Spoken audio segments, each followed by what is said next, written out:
Is my plane about to crash? That's the thought that went through my head. Let me rewind. When the CrowdStrike Microsoft bug hit millions of computers worldwide, a massive global technical outage caused chaos and confusion around the world. CrowdStrike says it identified a critical problem caused by a faulty software update. I was high up in the air, somewhere between Singapore and Taipei at the time. Thankfully, the plane was fine. But airlines, in fact, seem to be the hardest hit, forcing the cancellation or delay of thousands of flights. And it wasn't just flights. When millions of computers were inadvertently hit with what was ultimately a bad security software update, banks and businesses using Windows got slammed with the blue screen of death. Even 911 service in some areas was compromised. And then, more pain for Microsoft. This time, its suite of subscription Office tools fell to a cyber attack, intentionally hit with a flood of traffic, meaning actual users got slow service or couldn't connect at all. You can see the outage indicators for Microsoft's cloud computing platform down across the board. Again, worldwide. It all has more and more people wondering just how dependent on Microsoft have we really become? And does this dependency open us up to all kinds of problems when Microsoft has a problem? As I started looking into this, I very quickly realized this is not a simple question to answer because not all of this is Microsoft's fault, but there is a vulnerability. So let's work through it. If you're like most people, you might have a few very obvious touch points with Microsoft that you can think of very easily. You might use Windows. That's a big one. Or maybe you use Microsoft Word, or you're crunching numbers in Excel, or if you have a gamer in your household, you might have an Xbox, or you play Minecraft. That's all Microsoft. If you use Teams at work, or Skype to call family, Outlook to get emails, or Edge just to browse the internet, you're exposed to Microsoft. And hopefully this never happens, but if everything Microsoft was to simply disappear or break one day, the fallout would be catastrophic. A lot of the business world would grind to a halt. ATMs use them, so you wouldn't be able to get cash from your bank. Some industrial control systems that are used for manufacturing or controlling shipyards, those would stop working. Also manufacturing systems, even some vehicles use Windows for some of their purposes. Last year, Microsoft stated there were more than 1.4 billion Windows PCs worldwide. As an operating system, that's something around a 72% global market share on desktop PCs and laptops. And this spans all kinds of industries, from office work to hospitals and healthcare, schools, research, government, finance, manufacturing, retail, media, logistics, transportation, basically anything you can imagine. Now, there's a long history of how Microsoft put itself in this position. Microsoft, the monopoly. Computer makers had to buy Windows from Microsoft. The new browser would automatically come with it. In 1 year, Microsoft's share of the browser market rose like a rocket. A monopolist engaged in predatory and anti-competitive behavior. By every measure, they are monopolists. Microsoft could face more EU fines for failing to comply with an antitrust settlement to give Windows users a choice of web browsers. Microsoft faces a new antitrust complaint in Europe. But when we're asking ourselves, are we too dependent on Microsoft to work in order for our lives to work, what I think has been less clear with the CrowdStrike outage is how much of that was Microsoft's fault. The CrowdStrike fiasco has been held up as an example of how we're too reliant on Microsoft, but I think it helps to understand exactly where things went wrong there. CrowdStrike's a company that produces security software which detects malware on Windows computers and other operating systems and then tries to prevent it from doing harm. CrowdStrike creates software that pinpoints and neutralizes cyber threats. Viruses, malware, that sort of thing. But unlike most apps you'll ever install, it has very privileged access on your computer. You can think of a computer security like concentric circles. Windows, for example, has a couple of layers of security. The core, or the kernel, operates at the highest privilege level. They actually call that ring 0. It's where the operating system talks to hardware, manages memory, basically handles all of the core functions of your computer.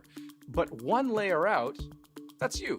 That's the user layer. It's where most applications run, except the kind of stuff CrowdStrike makes, because its security software needs to monitor everything your computer does. It needs under-the-hood access to be effective. It operates at the kernel level. So to take the analogy one step further, it's the difference between you driving your car and a mechanic looking at your engine. You can drive all day and do all the things in your car that you're meant to do in a car, but the mechanic, that's where the real control is, right?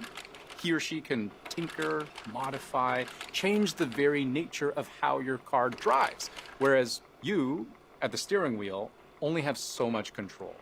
The problem is when the mechanic goes rogue. In the case of CrowdStrike, a faulty update that was downloaded to millions of computers caused a logic error, a crash. If that had happened at the user security level, it wouldn't be that big of a deal. You'd probably just get an error message and the program would crash. End of story.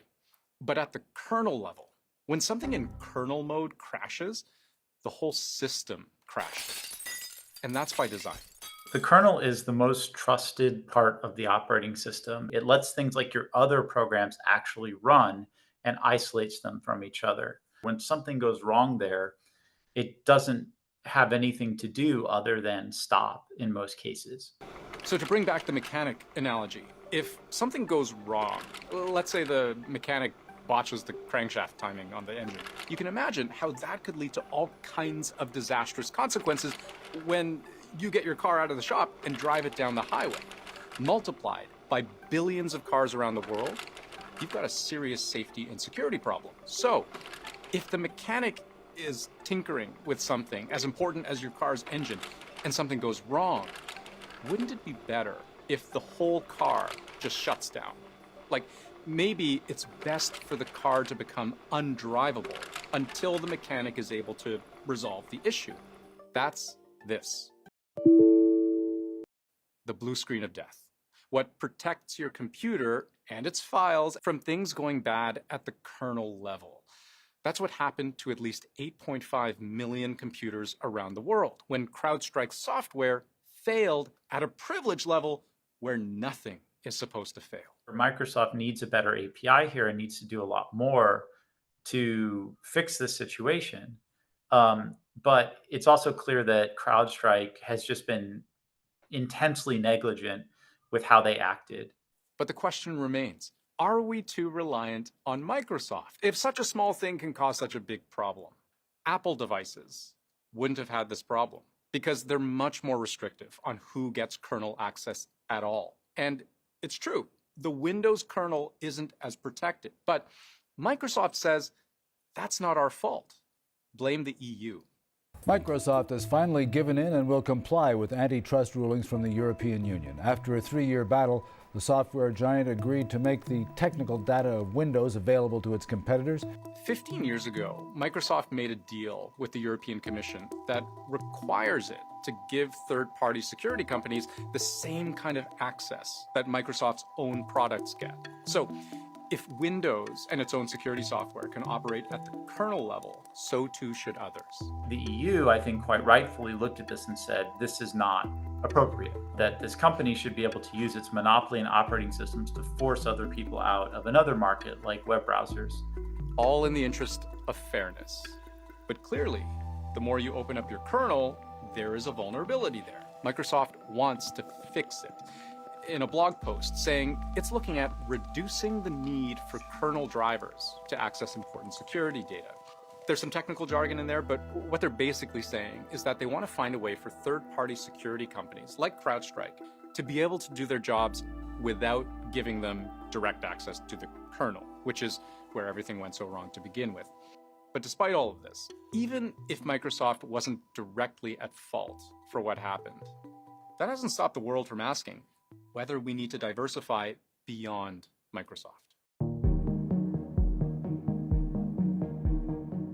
To be clear, it would be a tall order to force some kind of large-scale societal switchover from Windows to Apple OS or Linux or what have you. Because for starters, a lot of business software is designed for Windows.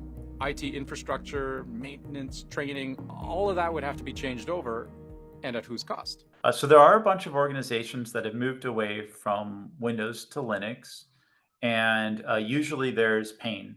So allowing people to log on, allowing people to change their password, all that functionality would need to be replicated. So it'd be a huge amount of effort and probably quite disruptive. But it is possible.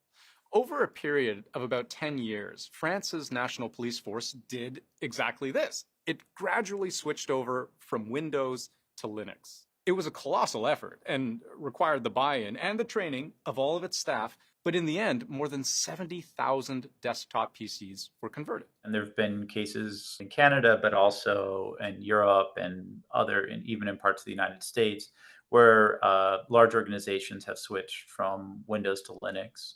And remember the European Commission, which Microsoft believes forced it to compromise on security to encourage competition. Its work didn't stop there.